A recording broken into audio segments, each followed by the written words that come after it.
耳其南部与叙利亚接壤的地区2月6日清晨发生了 7.8 级的强烈地震，至少有上百建筑物倒塌。不久后，在震央附近地区又发生了一次规模 6.7 级的浅层地震。欧盟已宣布向发生 7.8 级大地震的土耳其和叙利亚派出了救援队伍，其中荷兰和罗马尼亚队伍正在路上。土耳其总统埃尔多安呼吁国际社会紧急援助。欧盟危机管理专员2月6日在推特上发表声明说，已经启动了欧盟民事保护机制。欧盟应急协调中心正在协调欧洲救援队伍的部署。根据初步报告，土耳其南部和邻国叙利亚2月6日凌晨发生的 7.8 级地震，在两国至少有1500人的死亡，并造成了广泛的迫害。根据美国地质调查局的数据，地震发生在当地时间凌晨4点17分，震央位于土耳其东南部地区，距离叙利亚边境约60公里，震源深度约为 17.9千米。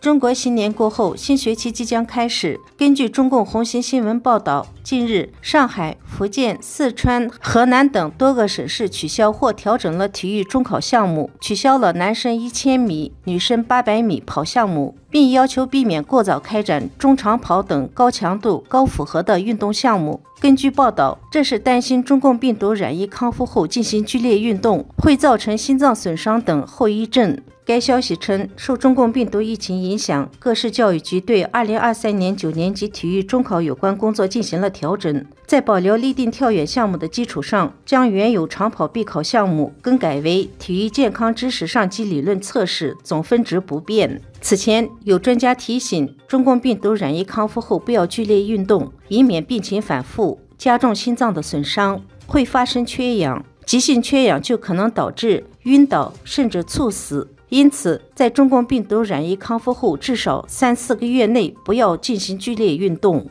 文章总结，中共病毒染疫康复的人正面临以下9种可怕的后遗症： 1. 咳嗽气短； 2. 倦怠乏力。中共病毒不仅损伤肺气，还会攻击肝、脾、胃等五脏精气，导致阳气损耗，气血生化不足。 3. 呼吸困难、心慌心悸、胸闷气短。 4. 失眠。 5. 记忆力下降。 6. 味觉嗅觉丧失。 7. 脱发。 8. 月经失调。 9. 焦虑抑郁等等。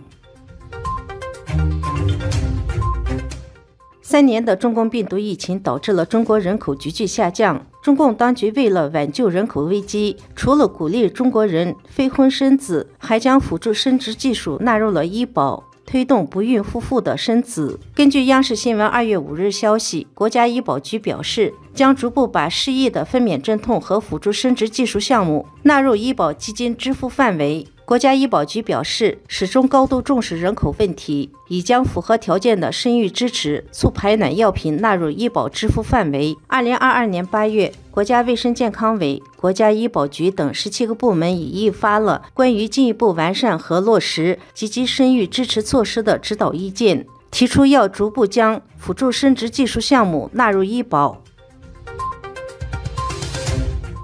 中共间谍气球进入了美国领空，飞越了敏感军事基地，日前被美军击落，正在进行回收调查。外界分析，这一事件所引起的政治冲击，可能使美中外交关系短期内解冻的希望破灭。2月3日，美国国务卿布林肯对中共外长王毅表示，中共的高空侦察气球闯入美国领空是一种不负责任的行为，明显违反了美国主权和国际法。布林肯宣布推迟原定2月5日启程的访华计划。外界评论认为，中美关系早就因为贸易战、中共病毒、台海局势、俄乌战争、人权等问题趋冷。中共邀请布林肯访华，本来是想要缓和关系，但是间谍气球事件的出现，恐怕让美中关系难以在短期内有所改善。